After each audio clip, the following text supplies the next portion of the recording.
It's the 21st of November 2018. I'm David Griffin. I'm here at Swarkestone. I'm talking to two venerable gentlemen from Swarkestone Cricket Club. Alan Davis. David Corner. Gents, thanks very much once again for joining us. We talked in an earlier interview about the history of the club and some fascinating detail. But if I could just take you, Alan, from the start of your cricket career, because it didn't begin at Swarkestone, did it? So where did you first play your cricket? My first game of cricket actually was for Little Eton.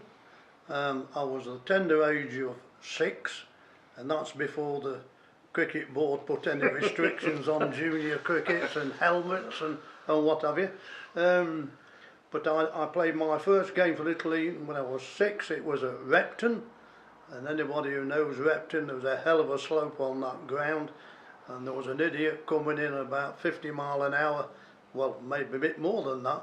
I batted number 11 and I can distinctly remember nearly knocking my head off, but I stuck with it and stuck with it. I've got to ask, you'd make your debut at 6, so presumably there's another family member playing in the team? Yes, or? my brother played for Little Eton. Right. So were you expected to play, or did you? Not really. No. But my father encouraged us to participate in sport.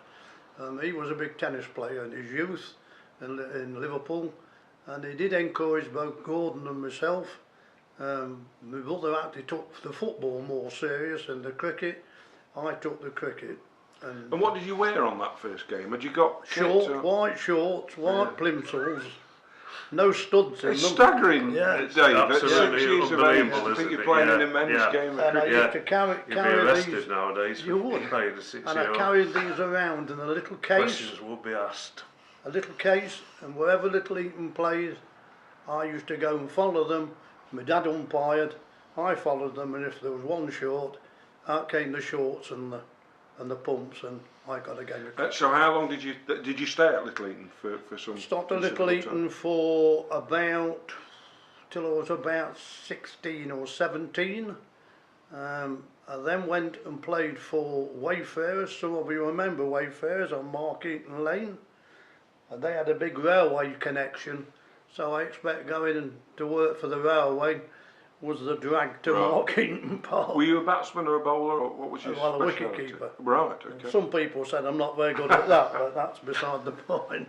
And then I had about 3 or 4 years at Wayfarers, and cycling from Little Eton to the Wayfarers is no mean feat. Yeah. Well, there wasn't the traffic on the roads as there is today, but it's still a distance. So then, when I was at work, I then went back to Little Eton and played 2 or 3 years with them, and then I started going around various clubs, and people said I had more clubs than Jack Nicklaus ever had. But eventually I finished up playing for Queen's Hall Methodist, and we used to play Swarkestone in a friendly. Right. And this particular Saturday I had a very good game. I took some wickets and I got some runs, and I was asked by the second team captain at the time, was a bloke called Tony Gibbons, would I go and play for Swarkestone. And what year would this have been? Well, this has got to be, take 50 off 18, this has got to be 1960, 62, something like that. Yeah. 63. Well, I'll come back to that in a second. If we could just ask Dave, where was your cricketing? Because you talked in the first interview about your Nottingham connection. Yeah. What was your sort of introduction to cricket? My father was an occasional cricketer, but mainly for schoolmasters teams, mainly for the masters versus the boys type. There's the various. Would this have been in Nottingham? That was in the Nottingham area. Then he went into further education in Nottingham City. But and I always remember the hand-me-downs from his cricket kit, basically. Hammering spikes into the boots and having to soak your boots and leathers in water before the boot leather to get your spikes in and that sort of thing. And then I played at school in West Bridgeford, basically, and have some pretty good coaching at school then, which is total rarity nowadays. So good cricket coaching, and then moved on to play for West Bridgeford British Legion in West Bridgeford, and also for Colliery side, Cotgrave Colliery, which was at the time was basically Cockgrave Village was a small village to the east of Nottingham, and they built a super pit there in the 60s, and shipped in a lot of Geordie miners, because most of the Nottinghamshire miners were involved in the coalfield in Nottinghamshire. And so a lot of northeasterners came down, and I was part of a very good Cockgrave side at the time. And who would you have been playing then? Was that that was mainly village cricket, mainly Sunday cricket, Sunday friendly cricket, but it was very much a strong Nottingham Evening League at the time, which we had great success in, playing in 2 finals at Trent Bridge. I played in 1 of the 2, but yeah, we had a very good side. I was 15 or 16 at the time, probably picked for my fielding more than anything else, but yeah, then I moved on to university cricket and had a good period of time there. Then when I finished at uni, came back to Derby to work, and went back, during uni holidays I played for West Bridgeford British Legion on the Julian Carr Memorial Park in West Bridgeford, which those who know cricket from the 40s and 50s will remember the gentleman Julian Carr and his philanthropy, is the correct word in terms of cricket, because touring sides always went to his ground. So I played on a reasonable standard in league cricket. Were you a batsman, Dave? A batter who kept wicket a bit. Right.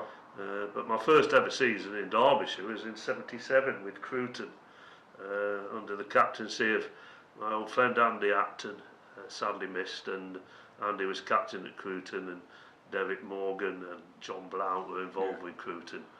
And was that they played in the racecourse? No, they played on Parker's Piece. Parker's Piece. And I was picked as the leg spinner because I played a bit. I think I played Andy. He was at Woodland staff. I was at Noel Baker, and Phil Pennington was playing then, who had a few great years at West Hallam as a cricketer. Yeah. Can I just take you back? I'm fascinated, always have been, by colliery cricket. I'm even more fascinated by the fact that the team at Cockgrave would have consisted of a lot of miners from outside of the area. Did that go down well? Was there any issue with the fact that you'd got these outsiders at that time? You see, there were two or three Geordies in the team, which was unusual accents to have around. You know, and there was Cockgrave villagers in the team, because the team was basically run by the gentleman who ran the village shopping in Cockgrave, and his son was in the same, school year above me. That's why reasonable cricketers from our school ended up going to play at Cockgrave, really, because of the influence at that time. And then gradually there was a Cockgrave colliery side, but they played on the miners' welfare, which was more central to Cockgrave, whereas the Cockgrave village side played on the ground that was given to them by the National Coal Board at the time, because their ground was consumed by the pit. So anyway, you know, it was quite unusual, I suppose, in that respect. You know, in that respect, to have those sort of people there, in the same but similar way as Swarkestone, I suppose, with Barbadians coming even from further afield. It just demonstrates, I think, that when we talk about cricket, how inextricably linked it is to social history. You can't get away from it. It's there in what you everything you do, and it's quite not totally unique, but it just seems every time behind cricket there's always another story beyond. More so in cricket than any other sport, I think. So you talked about the late 70s and Cruton, but presumably then there was the divergence off to I think I wasn't a good enough player to play that. I think Cruton then, you know, I remember facing a young Mick Glenn at Parker's Piece, and I didn't do too well that day. But yeah, I went back to that. I wasn't good enough at that standard at that time, and so I come to Swarkestone. No, I didn't. I waited 5 years before I came to Swarkestone. I went back to Nottingham, but then life changes when you. And so I eventually bought a house, and I've been moving between various places of abode, and so I bought a house in Chellaston, and then decided I'll go to Swarkestone, and I've been there ever since. So if I can now go back to where we left off with Alan, because you've gone in the early 60s, early to mid 60s. So what was, first of all, who was your captain at that time? The person the first game that I played for Swarkestone was against Ticknell. Right. Oh, still the local rival. Right. And I'll always distinctly remember this because we played it on a Sunday. It was a Sunday friendly on the greenest of greenest pitches you can ever wish to see. And in Ticknall's side was two people called, well, certainly one person called John Dumoulin, All right, yeah. who was renowned at that time of getting wickets like shelling peas. And Now, John's the chairman, is he? He's the chairman now, at Ticknall now, yeah. And I was asked would I play. I was asked to join the club and invited to play in this game, and I'm thinking, well, all does not look well here. I'm making my debut for Swarkestone, or as a guest for Swarkestone on a green top with John Dumoulin bowling. But luck would have it, I did have a good game and I got some runs. And I was asked then by the captain, which was Tony Gibbons, at that time in the second team, I was asked would I join the club.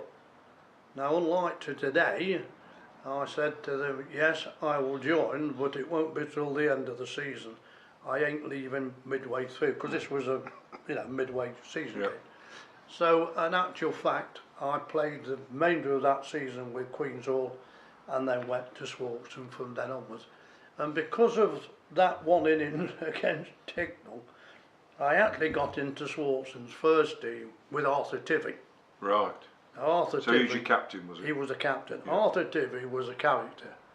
Yeah, He was a captain. 22 years Yeah, captain. he was a captain that people feared. What was his background then? What did he do for a living? Where he came from, the Tivies, do you? Melbourne, was it? I think the Tivy family was based around the various branches in the Melbourne What did area. he do for a living? I don't know. I'm to I clue. couldn't tell you. Big chap or? Yeah. Tall bloke. Yeah. And always By wore all accounts. a fancy hat, didn't he?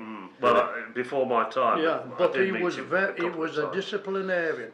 It would pay for some of the modern players to play under him now, because if Arthur said to you, I want to field at fine leg, and then shift you to third man the next over, this is how he used to be. So what was the game like then? We're talking about in the 60s. We've got a very regimented game now, and we have official scorers and umpires We didn't and play electronic overs. scoreboards and things. We didn't play overs, we played time cricket. So what time would you start the game? We would start at 3 o'clock. And you'd have a normal toss. You'd have a normal toss, and then you'd have tea. And if you wanted to bat till 7, you batted till 7. And was that the close of play? No, the cut-off time would be about 8 o'clock or something like that. But you could bat all day if you wanted to. Yeah.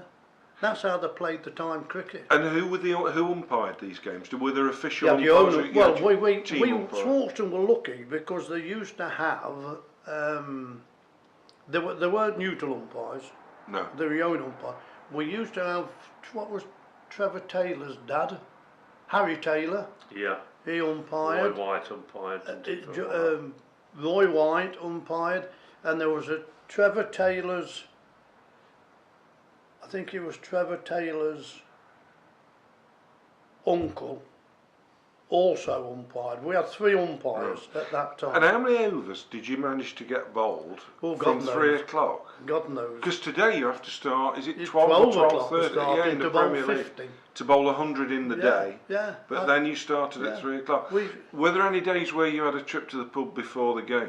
Oh, I didn't because I was too young. But I'm sure there was people came with a bit of liquor down them, we and certainly cigarettes. We spoke to somebody from one club who said that whenever they played against another club, they always met in the pub beforehand. But because the opposition knew the pitch well enough that they were playing on, they had the toss in the pub. Well, did they? So they could stay for another beer. I mean, some of the characters at that time, and Dave will remember, was Clive Burton. Now, sadly, Clive just passed away. But Clive was quite unique in as much that he cleaned his teeth before he went out to bat. He cleaned his teeth when he was out. He cleaned his teeth after he'd had tea, and he cleaned his teeth at the end of the match. Am I right? Yeah.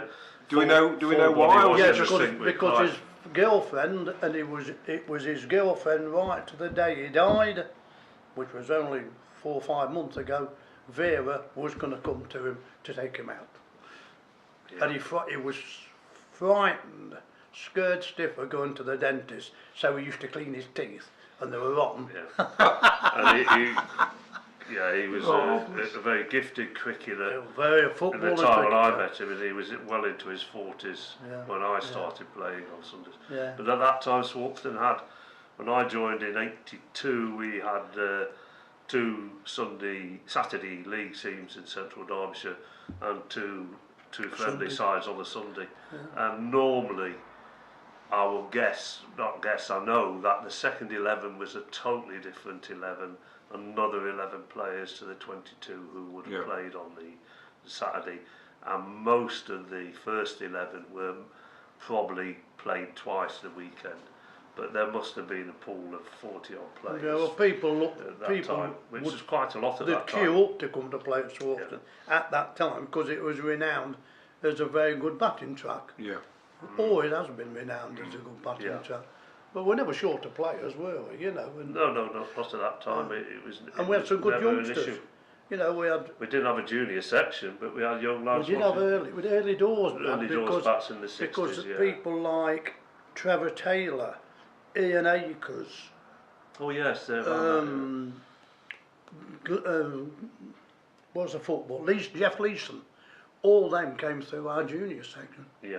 But then when I joined, there was no. There was no junior then. in the early 80s. No, it didn't start then until George Schofield Well, came on the scene. mainly Jerry Gregson at the Yeah. time. Jerry played with the club, and it started about '81, I think. Jerry, and he eventually got the juniors going after much deliberation in the late 80s, I would guess it was, and that's when George Schofield came along to help us.